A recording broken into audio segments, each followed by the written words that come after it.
এদি এদি হ্যাঁ বেবি। তুই ভাত বাড়ছিস? হ্যাঁ, খাবি না? নাকি থাকবি? আচ্ছা বাবাকে দে এটা।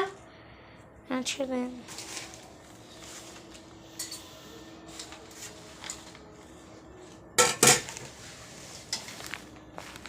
কি হলো?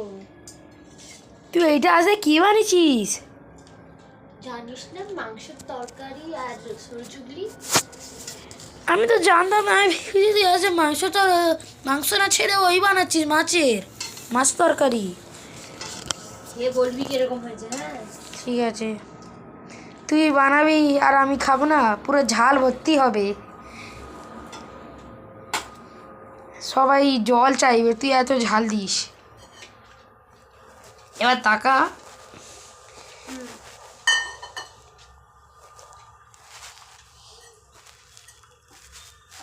কে কে এই ঠান্ডার সময় সরু চুগলি আর মাংস, কষা কষা মাংস খেয়েছেন আমাদের কমেন্ট করে জানান।